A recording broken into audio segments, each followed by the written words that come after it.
Hi fridge ഇന്ന് ഞാൻ ഒരു മീൻ തവ ഫ്രൈ ആണ് ട്രൈ ചെയ്യാം. അതിന് വേണ്ടി കുറച്ച് മുളക് പൊടിയും മഞ്ഞപ്പൊടിയും ഉപ്പും കുരുമുളക് പൊടിയും ചേർത്ത് ഇവിടെ ഇത്തിരി എണ്ണയും വെള്ളമൊക്കെ ചേർത്ത് നല്ലൊരു मसाला तैयाराकी ये चाहिए हाय फ्रेंड्स आज मैं फिश तवा फ्राई करने के लिए जा रहा है। उसके लिए थोड़ा मिर्ची पाउडर, हल्दी पाउडर, काला मिर्ची का पाउडर और नमक, थोड़ा तेल और पानी मिला के उसका मसाला रेडी कर रहा है। अच्छा से मसाला रेडी करने के बाद वो फिश में अप्लाई करेगा।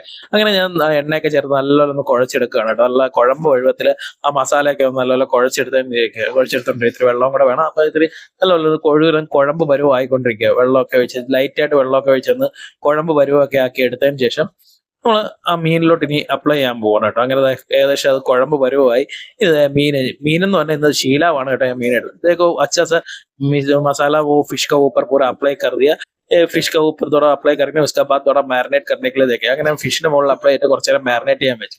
പിന്നെ അതിൽ തവ എടുത്ത് അതിലോട്ട് കുറച്ച് എണ്ണയും കരിവേപ്പിലയൊക്കെ ഇട്ട് നല്ല ഇത് ചെറുതായിട്ട് എണ്ണ പാനൊക്കെ ഒന്ന് ചൂടായതിനു ശേഷം मीन अलर्ट अभी देखो एक तवा लिया, उसके अंदर थोड़ा ऑयल अप्लाई किया, फिर थोड़ा करी पत्ता वगैरह रखा है, थोड़ा गर्म होने के बाद फिश उसका अंदर रख रहा है।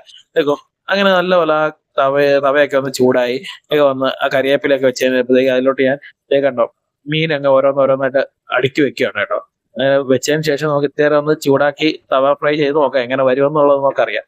देखो अच्छा से वो ऑयल वगैरह पूरा वो फिश का ऊपर अप्लाई कर रहा है, जितना ऑयल जो തവ में അങ്ങനെ ഓയിൽ തവയിലുണ്ടായിരുന്ന എണ്ണയൊക്കെ ആ മീനിലോട്ടൊക്കെ ഒന്ന് അപ്ലൈ ചെയ്യാണ് കേട്ടോ.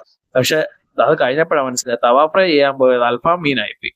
तवा फ्राई करने के लिए गया लेकिन फिश तो टूट कर अल्फाम का जैसे होगा। अभी मैं सोचा फिश अल्फाम ही खाएगा, वैसे वो तवा में रख कर पूरा फ्राई करके ये अच्छा से फ्राई करके लिया। अभी आप लोग भी ट्राई कर रहे हैं ना, फिश ऐसा स्टीक वाला फिश मिल रहे थे, तवा फ्राई अच्छा होगा।